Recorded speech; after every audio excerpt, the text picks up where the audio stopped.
¿Alguna vez te has preguntado cómo el Espíritu Santo se revela a través de toda la Biblia?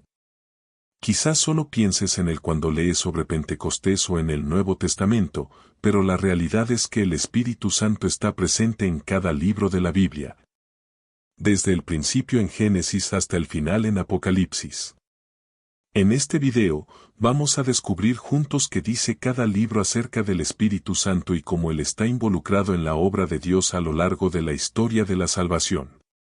Así que, si estás listo para profundizar en este tema fascinante, quédate con nosotros. 1. El Espíritu Santo en el Antiguo Testamento. 2. El Espíritu Santo no solo aparece en el Nuevo Testamento. De hecho, en el Antiguo Testamento, aunque su rol no siempre está tan explícito, él ya estaba activo y presente en la historia de Israel. Lejos de ser solo un concepto abstracto, el Espíritu era una presencia viva, poderosa y directa que interactuaba con el pueblo de Dios en momentos cruciales de la historia de salvación. Comencemos con Génesis 1:2, donde se nos dice que el Espíritu de Dios se movía sobre la faz de las aguas. Esta frase es significativa porque muestra que el Espíritu ya estaba involucrado en la creación del mundo, pero también es una declaración teológica profunda. El verbo se movía en hebreo, rakab, implica algo más que un simple desplazamiento. En su contexto original, sugiere una acción activa y vigorosa de sobresalir o incubar, lo cual puede entenderse como el Espíritu de Dios trayendo orden sobre el caos primordial. Esta imagen del Espíritu moviéndose sobre las aguas no solo habla de su participación en la creación física del mundo, sino también de su rol fundamental en la organización, la vida y la provisión de todo lo que existe. El Espíritu no solo crea, sino que da vida y ordena lo que está en caos. A lo largo del Antiguo Testamento, el Espíritu Santo también aparece como un agente activo que empodera a ciertas personas para llevar a cabo propósitos específicos dados por Dios. Un ejemplo clave es Éxodo 31:3, donde Dios llena a Bezalel con el Espíritu para darle sabiduría, entendimiento y habilidad para construir el tabernáculo. Aquí vemos una dimensión del Espíritu como el que otorga habilidades especiales, no solo para el liderazgo espiritual o profético, sino también para tareas artísticas y de servicio. Bezalel no solo era hábil en la construcción, sino que su trabajo estaba impregnado con la inspiración divina para crear un lugar de adoración digno de la presencia de Dios. Esto nos muestra cómo el Espíritu capacita a individuos en todos los aspectos de la vida, no solo en los ámbitos religiosos, sino también en las artes, la ciencia y la vida cotidiana. En Números 11:25, cuando el pueblo de Israel se encontraba en el desierto, Moisés tenía la difícil tarea de liderar a una nación grande y rebelde. En ese momento, Dios, en su misericordia, decide repartir parte del Espíritu que había dado a Moisés entre los 70 ancianos para que lo ayudaran a llevar el peso del liderazgo. El texto dice que el Espíritu desciende sobre ellos, capacitándolos para profetizar y ejercer la autoridad necesaria para guiar al pueblo. Este es un momento clave porque no solo vemos la extensión del Espíritu más allá de Moisés, sino también cómo el Espíritu Santo fortalece y capacita a aquellos que tienen responsabilidades de liderazgo. Es importante notar que el Espíritu no solo otorga habilidades, sino que da también autoridad divina. El liderazgo, en la perspectiva bíblica, no es solo una cuestión humana, sino una tarea espiritual en la que la autoridad de Dios se imparte a través del Espíritu. En el libro de Jueces, encontramos uno de los ejemplos más impactantes del poder del Espíritu en la vida de Sansón. A lo largo de su vida, el Espíritu venía sobre Sansón en momentos clave, dándole una fuerza sobrenatural para vencer a los filisteos y liberar a Israel de sus opresores. En Jueces 14:6 se nos dice que el Espíritu de Jehová vino sobre él con poder. Esta fuerza no era algo que Sansón pudiera controlar por sí mismo, era una manifestación temporal y poderosa del Espíritu, un recordatorio de que la capacidad de Sansón no provenía de sí mismo, sino de la intervención directa de Dios. Sin embargo, A lo largo de la vida de Sansón también vemos la tensión de su relación con el Espíritu, ya que él a menudo fallaba en vivir de acuerdo con los principios de Dios. En Jueces 16:20, cuando Sansón revela el secreto de su fuerza y se aleja de la obediencia a Dios, el Espíritu lo abandona temporalmente, lo que resulta en su derrota. Esto subraya que la fuerza y el poder del Espíritu no son automáticos ni garantizados si no hay una relación genuina con Dios. Isaías 11:2 es otro pasaje clave que destaca el papel del Espíritu Santo en el Antiguo Testamento. En esta profecía, se describe al Mesías como uno que será ungido por el Espíritu, el cual le dará sabiduría, entendimiento, consejo, fortaleza, conocimiento y el temor de Dios.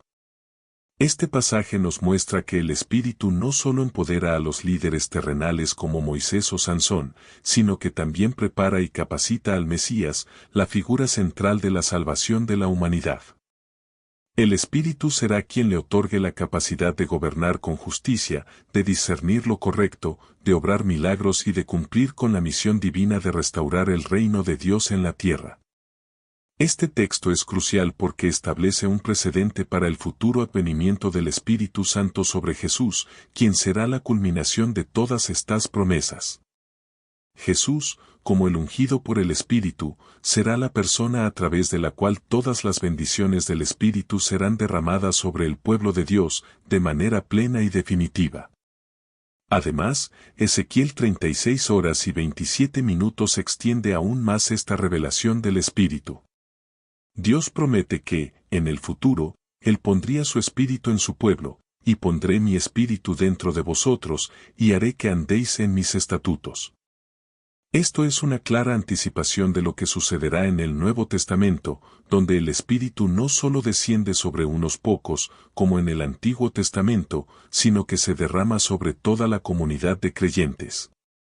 El Espíritu, a través de la nueva alianza, será el que capacite a todo el pueblo de Dios para vivir conforme a su voluntad, no por fuerza humana, sino por la operación directa de la gracia de Dios. 2. El Espíritu Santo en los Salmos y Profetas. En los Salmos, que están llenos de oraciones y meditaciones profundas, David y otros autores expresan su dependencia del Espíritu Santo. En el famoso Salmo 51:11, David, después de su pecado con Betsabé, clama a Dios diciendo, «No me eches de delante de ti, y no quites de mí tu Santo Espíritu». David reconoce que el Espíritu es esencial para su restauración y su vida espiritual.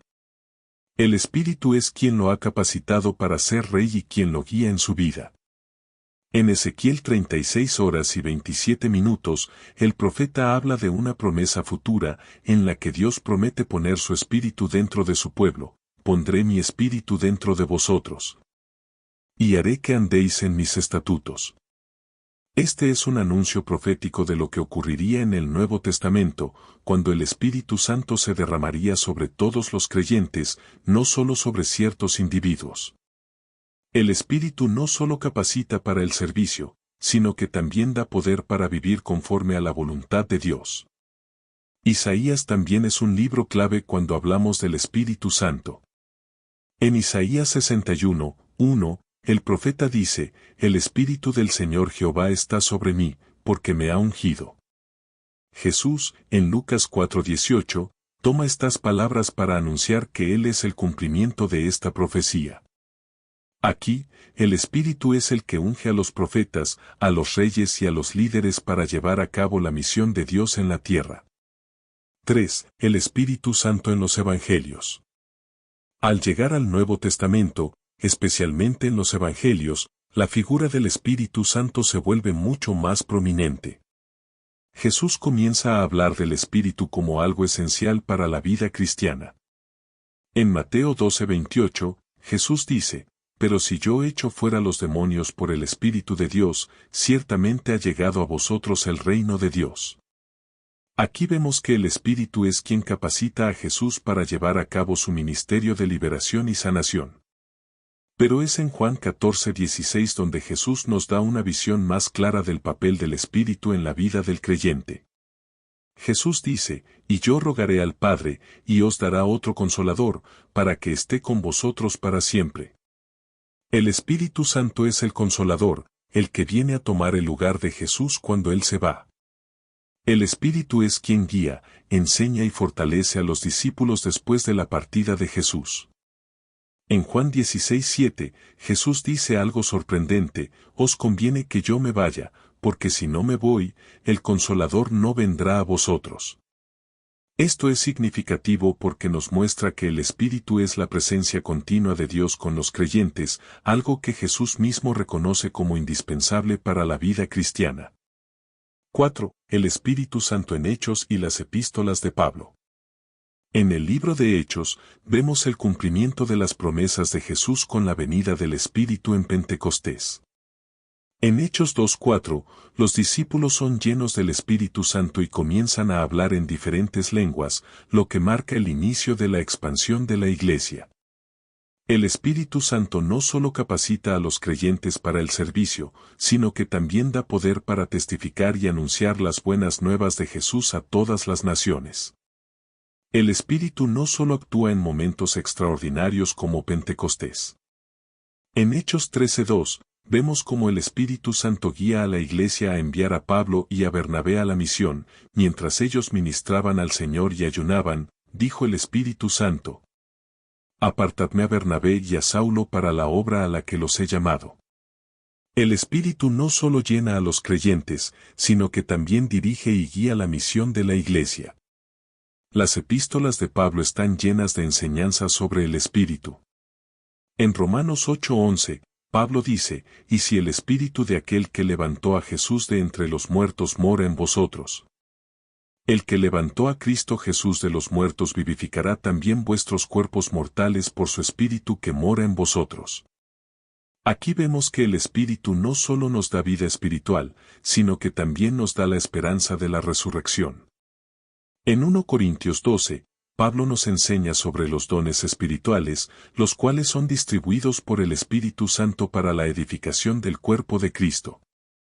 Los dones del Espíritu, como la sabiduría, el conocimiento, la fe, los milagros, la profecía, el discernimiento de espíritus, etc., son dados para que los creyentes sirvan en unidad y amor, reflejando el poder de Dios en la vida cotidiana. 5. El Espíritu Santo en la vida cristiana. Pero el Espíritu Santo no solo estuvo presente en la vida de Jesús o en los primeros cristianos. Él está presente en la vida de cada creyente hoy. En Gálatas 5, 22-23, Pablo nos habla de los frutos del Espíritu: amor, gozo, paz, paciencia, bondad, fidelidad, mansedumbre, templanza. Estos frutos no solo reflejan el carácter de Cristo, sino que son la evidencia de que el Espíritu está trabajando activamente en nosotros. En Efesios 1:13, Pablo nos recuerda que el Espíritu es el sello de nuestra salvación. En él también vosotros, habiendo oído la palabra de verdad, el Evangelio de vuestra salvación, y habiendo creído en él, fuisteis sellados con el Espíritu Santo de la promesa. Esto significa que el Espíritu es la garantía de que hemos sido redimidos por Cristo y que nuestra salvación está asegurada. Como hemos visto, el Espíritu Santo es mucho más que una figura abstracta o secundaria en la Biblia.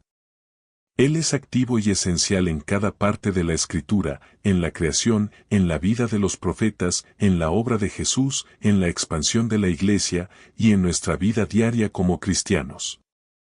El Espíritu es el que nos capacita, nos guía, nos consuela, y nos transforma a imagen de Cristo.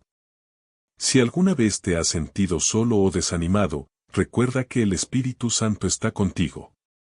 Él es la presencia viva de Dios en tu vida, guiándote y fortaleciéndote en cada paso. Invítalo a llenar tu vida y a transformar cada área de tu ser. Si te ha gustado este video, no olvides darle like, suscribirte y compartirlo. Y, como siempre, nos vemos en el próximo video.